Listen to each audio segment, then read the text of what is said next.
morning, ladies and gentlemen. I'm Michael Matt for Remnant TV with another bit of positive news here in Rome. You can see coming up behind me the Summorum Pontificum pilgrimage, which has been happening, I think, for about 15 years now.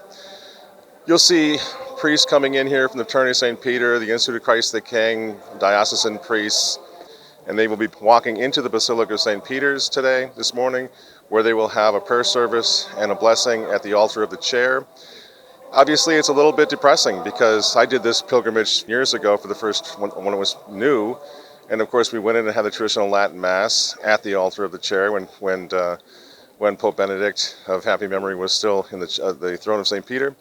That's no longer the case. As everyone knows, there's been a crackdown on the traditional Latin Mass. It has also affected this pilgrimage. So rather than going in and using this magnificent basilica for the point and purpose for which it was built, the traditional Latin Mass, they are going in and they're going to only be allowed to have a prayer service here this morning. It's very sad. On the other hand, the church is suffering, and the church militant is represented here, continuing to fight no matter what happens. They're loyal opposition. They're in the church. They're going to continue to fight for the traditional Latin Mass, keep the Mass alive no matter what.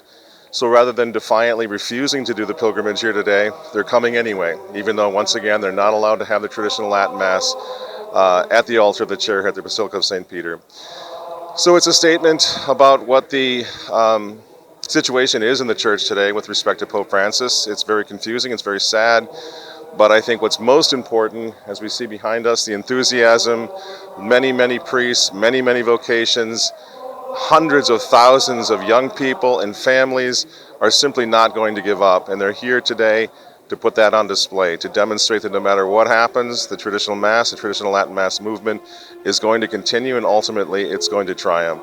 So we're going to go into the Basilica now and watch this prayer service, pray for the future of the church, and of course for the total restoration of the traditional Latin Mass, which is going to happen in God's good time. Michael Matt, Remnant TV at the Piazza of St. Peter, right outside the Basilica of St. Peter in Rome.